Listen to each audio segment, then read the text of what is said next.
Get ready to find your recipe for a successful real estate lifestyle from America's top experts here at Greenlight REI with your host, Lance Edwards. Well, everyone, hi, this is Lance Edwards. Welcome to this edition of Greenlight REI, where we teach about the successful real estate lifestyle. And I've got a special guest today, Mr. Aaron Abelson, who's Executive Director of PGIM Real Estate, and someone who I've conducted business with, so I can vouch for him. He's been a great assistance to me, great help to me, and it's in the area of commercial lending, which is a very, very popular topic. And so I've invited Aaron. He's been gracious enough to join us today and talk to us about, some of the fundamentals of commercial loans for multifamily, but also get down a little bit of what's going on in the market these days. And I'm going to ask him to pull out his crystal ball and predict some things maybe here a little bit along the way. But anyway, Aaron, it's an absolute pleasure. Thank you for joining me today. Lance, I really appreciate the time and look forward to the opportunity to chat with you and your audience and lend any kind of value I possibly can. Super. So I'm gonna start off a little bit. Maybe I start off here. So I talk about commercial loans. That covers quite a bit of territory. Maybe Aaron, introduce what type of loan products do you typically cover? What's your range? Sure, Lance. So just sort of a quick abridged version. I have been in the commercial real estate lending business for the better part of 2 decades. I have focused almost exclusively on providing non-recourse fixed rate debt financing vis-a-vis Fannie Mae, Freddie Mac, HUD. We also touch on other non-recourse type of lenders, whether they be institutional life insurance companies and debt funds. So the definition of commercial real estate and commercial real estate lending is fairly diverse, but I think really where I can add some value today is to really focus in on the non-recourse element of it, the agencies, which are Fannie, Freddie, and HUD, and kind of how they're viewing transactions today in this market on a non-recourse basis. Okay, perfect. Well, let me drill down into that, because for some people, so they've got the agency loans, which are the Freddies and the Fannies, which is more of the long-term financing, but you also provide financing to get people in shorter term financing to get them into these projects. So can you kind of— Sure. Absolutely. That's a great point, Lynn. So there is a distinction. There are obviously multiple different options related to capital for financing multifamily real estate. The distinction that you just laid out is very clear. When you're talking about agency financing, longer term fixed rate non-recourse debt, that's generally more long-term, i.e. 5 years on the short end and 10 years on the long end, and even longer, quite frankly, 12 or 15. There's also opportunities to finance acquisitions where perhaps there's some value add component to it, or there's a lack of stabilization component to it, if you will. And those are considered more temporary in nature. We generally talk about those as bridge loans, if you will, acquisition bridge loans. Those two, in many instances, are also non-recourse. So there is non-recourse debt available for transitional assets that may not be stabilized and ready for your quote unquote permanent debt financing. Okay, so there's, for label purposes, tell me this is reasonable. You got shorter term bridge financing, shorter term non-recourse, which is a bridge to get you into the longer term stable property financing. That is correct. That's a fair statement. And within the bridge space, if you will, there are most of the debt capital that's available for bridge financing is generally going to be on a floating rate basis, right? Because with the longer term fixed rate debt, there are generally prepayment penalties that are associated with that. So when you're doing this bridge or this interim financing to get you to that next level, you're generally going to be doing some sort of floating rate instrument, or there is more limited capital out there that's available to do fixed rate bridge financing. It's not as plentiful. There's not as much of it out there, but there are certain sources of capital that can provide fixed rate bridge financing as well. Excellent. Kind of even more important in the current economy, I would say, being able to. Yeah, that's true. I mean, I think, where we're at right now, we're in a sort of a unique environment. Again, having been in this business for 20 plus years, I've certainly seen different cycles. And this cycle is not necessarily unlike others that we've seen. We are in a inflationary environment. We're seeing short-term interest rates trending up. We continue to hear noise around the Federal Reserve and their desire to temper inflation, and the mechanism they use to do that is to hike the short-term interest rates. So with that, as the Fed continues to raise their short-term rates, so too go floating rate debt, so too goes fixed rate debt. So we are continuing to see interest rates increase. Okay, so you mentioned non-recourse, which is always a very popular topic. Obviously, Sure. No personal guarantee. Correct. There's a lot of misperceptions around non-recourse loans. So I want to just talk about borrower qualifications, because there are some qualifications around non-recourse loans. Can you speak to that? Absolutely. And one thing I want to sort of touch on and maybe flesh out a little further. You mentioned non-recourse financing, and one sort what I want to also make sure that your viewers are aware of is when we talk about non-recourse, the loans are there's no personal liability for that debt, right? However, there's one distinction or one classification that I do want to make sure your viewers understand, is that these are loans that are non-recourse, right? There are certain provisions in the loan documents that would potentially trigger what they call the non-recourse carve-outs, which effectively, and I don't want to get into the weeds, but effectively it means that in the event a borrower commits fraud, that loan potentially can become a recourse loan. So I just want to make sure that your viewers understand that distinction.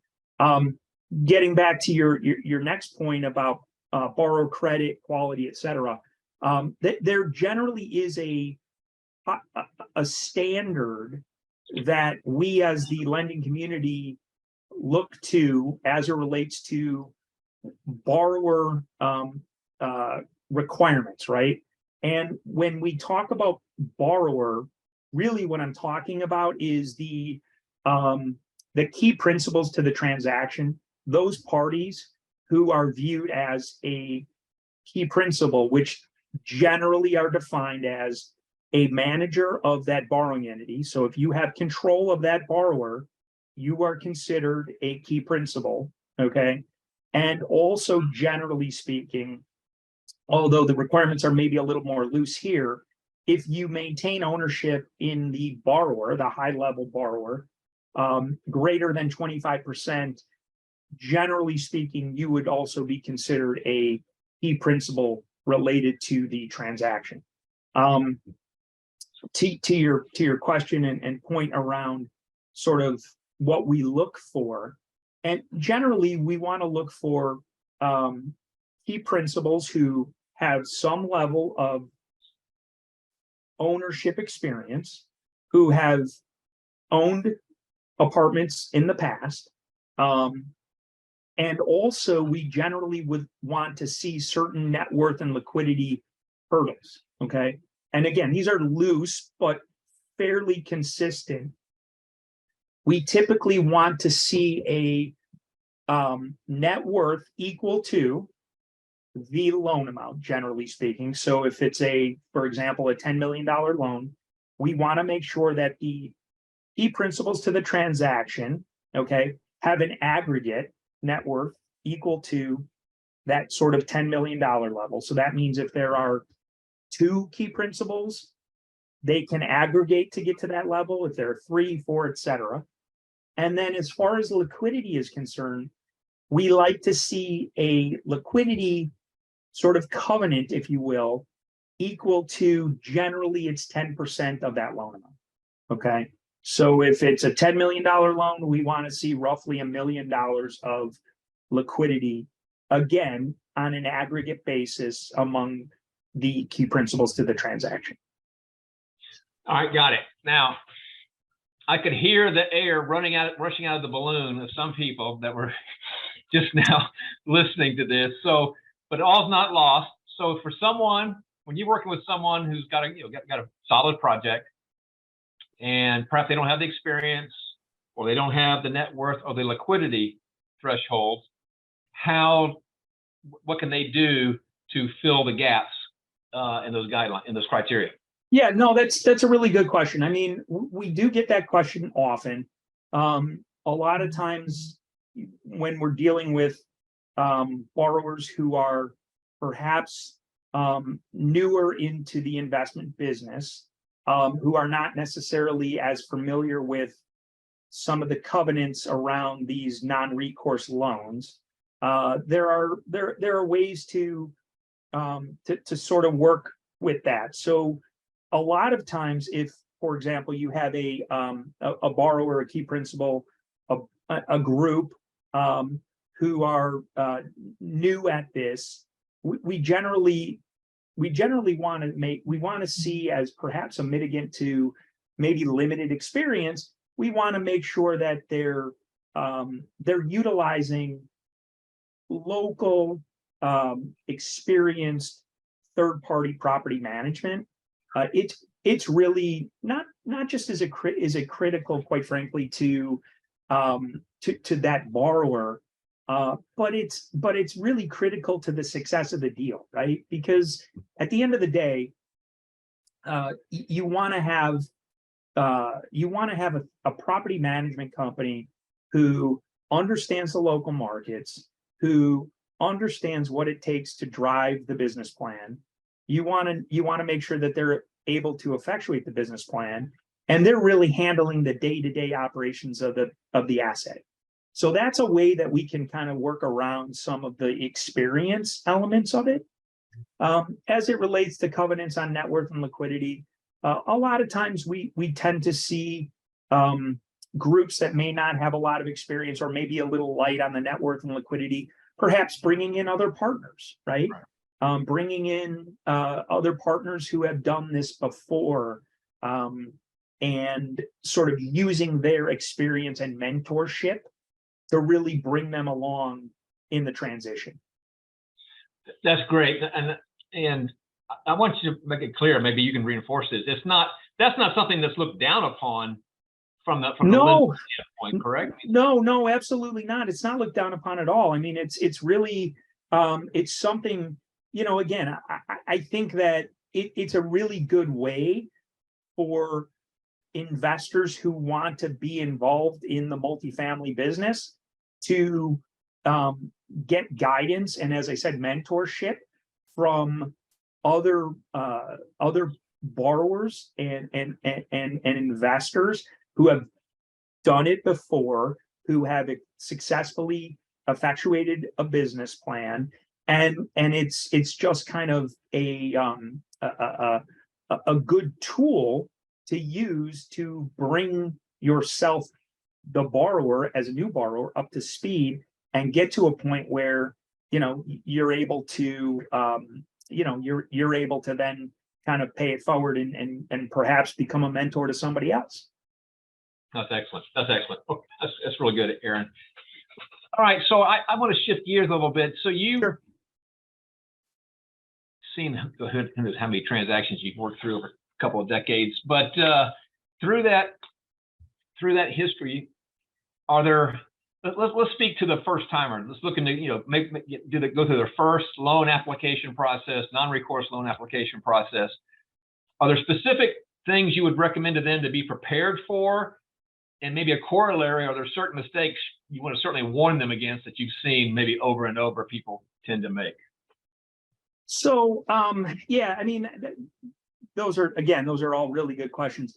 Some of the things that I've seen in the past, related to, I think it's really important when you're analyzing a transaction, to really, hone in on some of the assumptions that you're making. You really want to understand, the market. You really want to understand what's driving rents realistically, where rents are at in relation at that specific asset, in relation to where the market is. You want to make sure that you're really getting a good handle on the expenses at the asset. And again, that really speaks to bringing in, a third party property management company that has experience in the market, that can really guide the business plan to make sure that you're not underestimating your expenses, that you're not overestimating your rent levels, because those are some of the pitfalls that we see. Just being able to not really fully underwrite and analyze the transaction, and then obviously not being able to then effectuate your business plan. So, I try to caution. It's a cautionary tale, but try to be as prudent and diligent as you can when you're analyzing the opportunity. Yeah, I would add to that, if I might, one of the biggest mistakes I make, anybody can make a deal work on paper, but at some point you got to live with it. So you better make sure you're pretty conservative or reasonable going into it. I mean, Right. I think it's here you say the same thing. Yeah, no, absolutely. I mean, you're 100% correct. I mean, you can look at a spreadsheet and look at an underwriting and make certain assumptions and make your metrics look better or worse based on the assumptions, but really honing in on the assumptions and whether they're reasonable and whether you can actually effectuate and get that business plan completed is, the difference between a successful project and a project that's not going to be successful. All right. So kind of a corollary to that is, so the recommendation, as the sponsor, as the buyer going in, you got these reasonable assumptions, conservative assumptions, get it validated with people that know the market, have a great solid business plan. Correct. When it goes to underwriting with the lender, Aaron, now what kind of eye do they cast towards it? Is it how are they doing a different type of underwriting, or what kind of assumptions might they be making? Yeah. So those are very good questions. I think that when the lender looks at a transaction, lenders will generally apply the same methodology, right? They will certainly look at the revenue, for example, at the property, where the actual leases are written at, and those are really the assumptions on the revenue side are really going to be made. It's very, especially when you're dealing with non-recourse financing, the assumptions on the revenue side are pretty consistent. You're underwriting to the actual revenue at the property that's in place. Okay, that's fairly consistent throughout the non-recourse world. And when you're looking at the expenses on the lender, they will also view kind of the expenses based on historically where the property is operated. But it's more important, or just as important, that the borrower provide a really good detailed budget to show where those expenses they feel, based on their underwriting and their diligence, where they feel that those expenses are going to be supported by the market. And then as the lender, we're going to sort of trust but verify, right? We're going to trust what the borrower's performance says, but verify vis-a-vis our own our own market intelligence, our portfolio, the deals we've done in the market, et cetera, but also rely fairly heavily on what the appraiser comes back to us with to, again, verify that those assumptions are in fact correct. So it's really not rocket science, and there's no real trick to it. It's math, and it's trust and verify the mathematical assumptions based on the income and the expenses.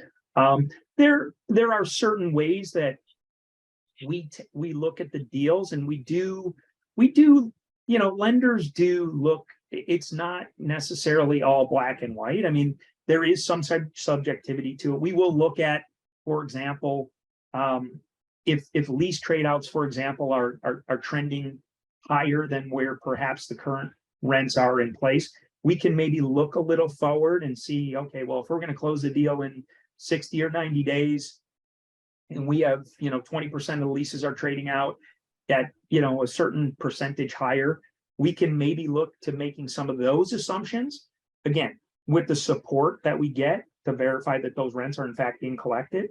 So there's some of that we look at as well. But it's very similar to how a borrower would view an underwriting of a transaction. That's how we typically look at it. All right, so I've got a few more questions, but sure. I want to give an opportunity. Go ahead, and we'll do this again at the end of the interview. Yeah. But go ahead, let people know how they can get a hold of you, Aaron, to work with you. No, that's great. Thanks, Lance. I appreciate it. So, absolutely, would love to, put myself out there. Happy to answer any questions, follow up. Anything that might be of any question that you have, please reach out to me. You can email me. My email address is Aaron Aaron .Abelson Abelson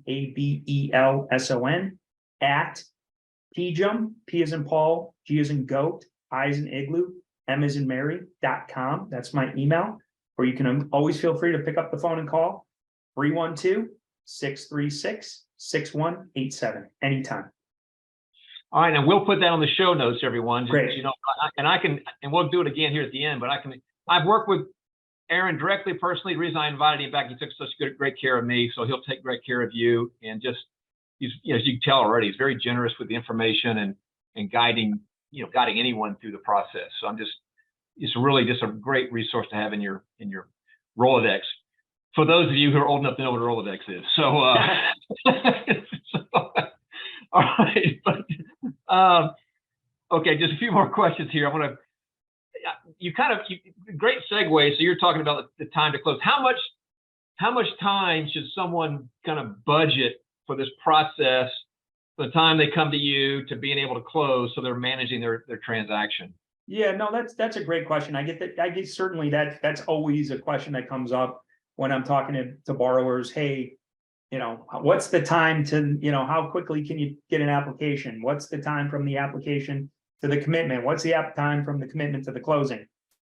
So, no two transactions are alike, but I will tell you that generally speaking, the time from, call it, the executed application to close is generally between 45 and 60 days. It could be as long as 90. We, in some instances, we do extended forwards as well.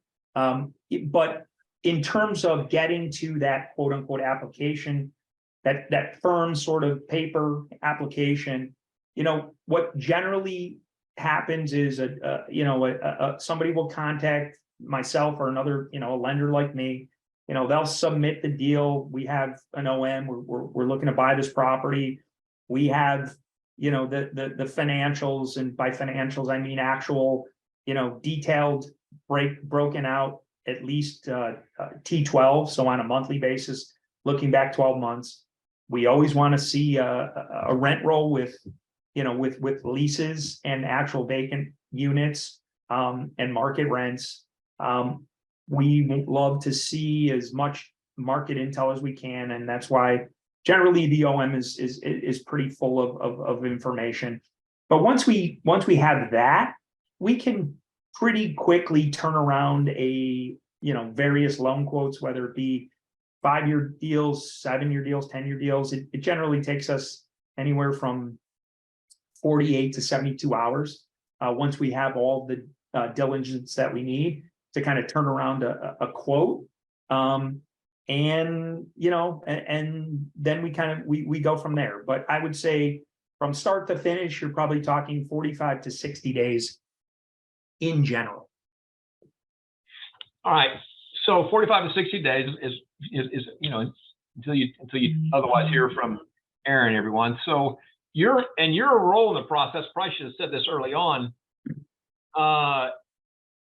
You're managing the process for them. You're first of all sourcing the source or giving them options on the loan product, recommending the loan products, managing the application process, seeing it through. Talk about that role that.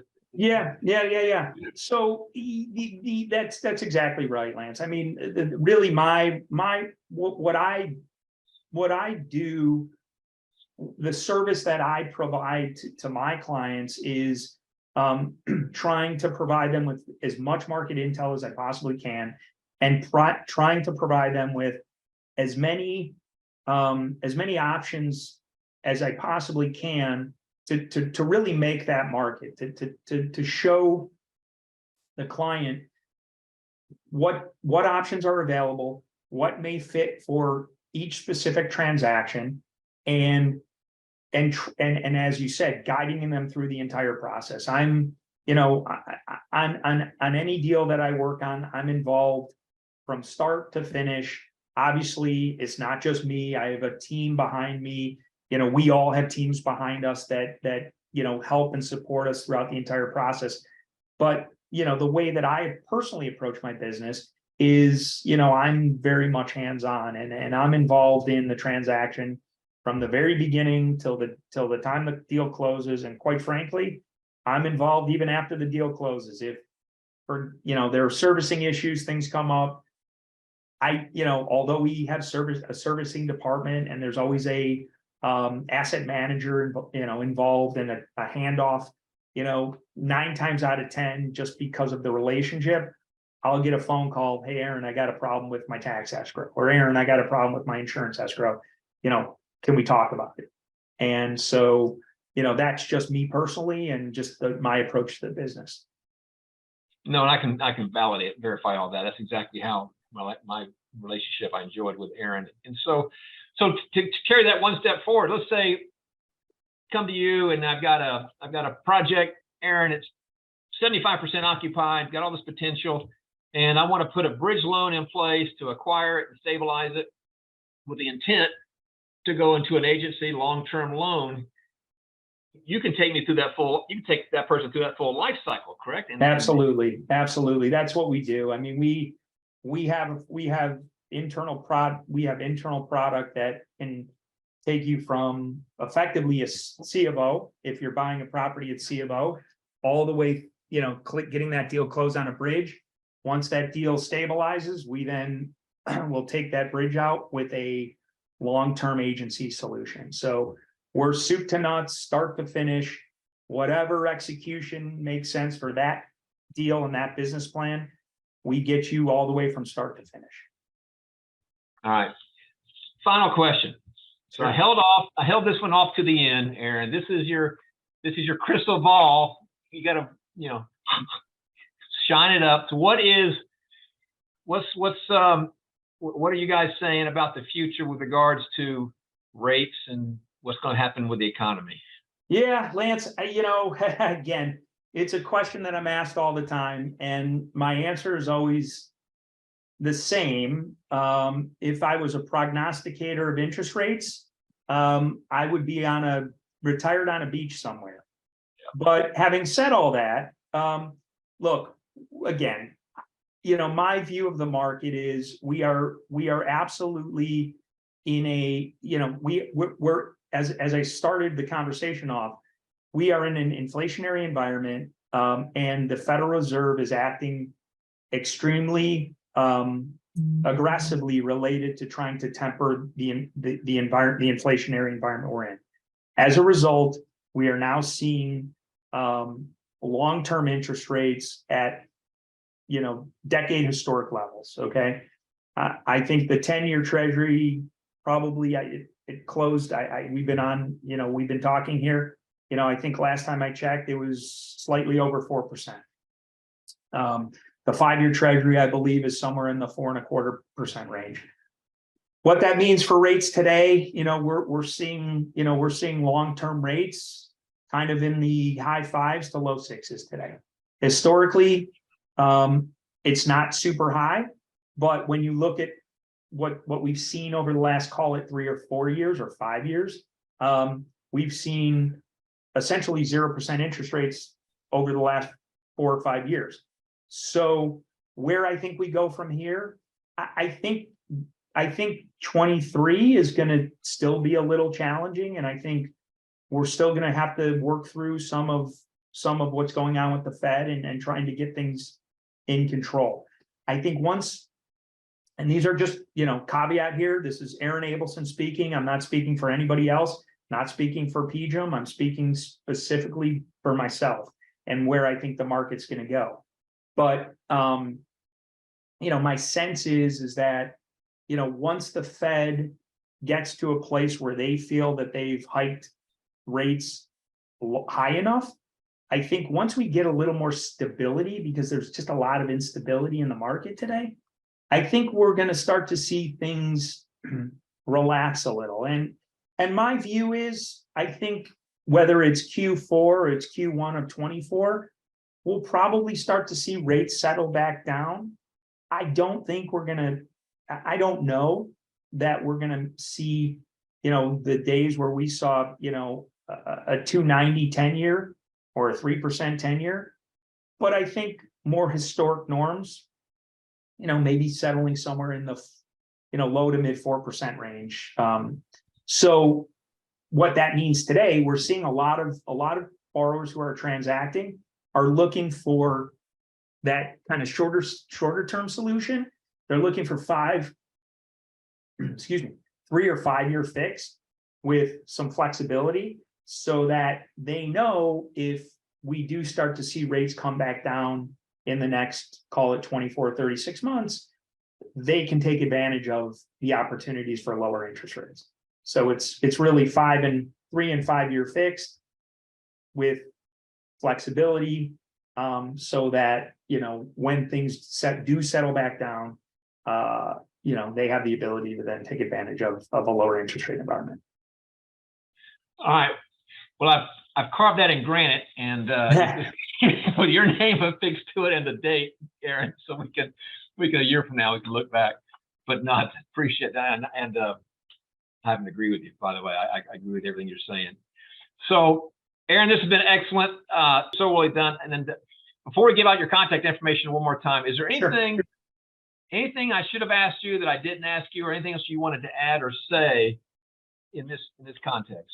No, Lance, listen, that I appreciate the opportunity. This was great. I think you hit all the high water marks, and kind of I think we covered a lot of ground in a short period of time. And as I said, I certainly would be more than open to any conversations with any of your audience. They can certainly reach out to me. I'm happy to talk about transactions specifically, the market in general, and how we can collaborate going forward. Well, super. Well, give them your email again. Well, absolutely. So again, yeah, sorry. So yeah, if you need to reach out to me, please feel free. It's Aaron AARON .Abelson ABELSON at PGIM.com.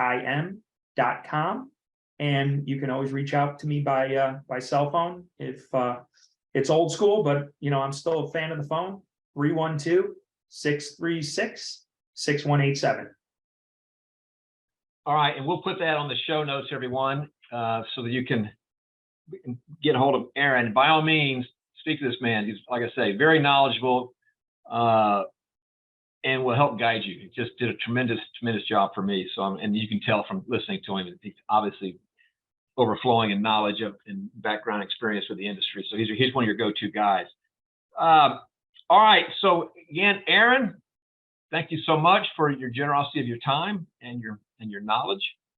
And for everyone, this is a wrap on Greenlight REI. We'll have the show notes you can find at greenlightreinvesting.com, greenlightreinvesting.com, along with the post contact information for Aaron. Until next time, make it a successful real estate lifestyle. Take care, everyone. You've been listening to Interview with the Experts with Lance Edwards. Let us now blatantly and shamelessly bribe you toward creating your own real estate lifestyle by offering you a whole bunch of free stuff. Go to greenlightreinvesting.com and get you some free stuff and this session's show notes. That's greenlightreinvesting.com.